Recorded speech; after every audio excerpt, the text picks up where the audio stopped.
È il Natale dell'anno santo della misericordia.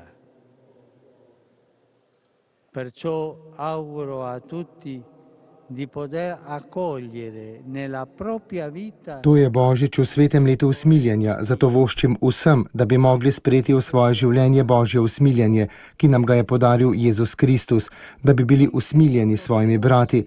Tako bo tudi po naši zaslugi rasel mir. Blagoslovljen Božič. S temi besedami je iz lože Apostolske palače v Vatikanu papež Frančišek sklenil božični nagovor mestu in svetu. Več 10 000 vernikov je na trgu svetega Petra povabil, naj skupaj s pastirji pokleknemo pred jagnje Božje, odrešenika, ki greh sveta nalaga nase, in počastimo Božjo dobroto, ki se je učlovečila, ter si dovolimo, da solze kesanja napolnijo naše oči in umijajo naše srce, kar prav vsi potrebujemo. Papež je prepričan, da nas od toliko raznovrstnega zla lahko reši samo Božje usmiljenje, saj kjer se rodi Bog, se rodi tudi upanje in se poraja mir, kjer pa se rodi mir, za sovraštvo in za vojno ni več prostora.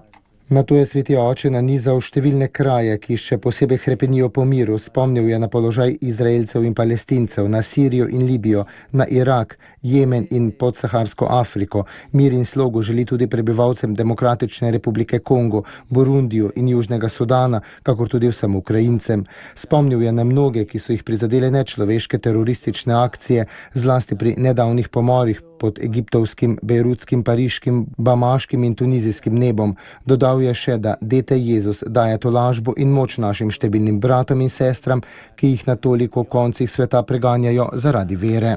Sveti oče je da to zatrdil, da kjer se rodi Bog, se rodi upanje, in kjer se rodi upanje, ljudje najdejo dostojanstvo. Tudi danes so namreč množice ljudi prikrajšene za človekovo dostojanstvo in kot dete Jezus trpijo zaradi mraza, revščine in zavračanja ljudi.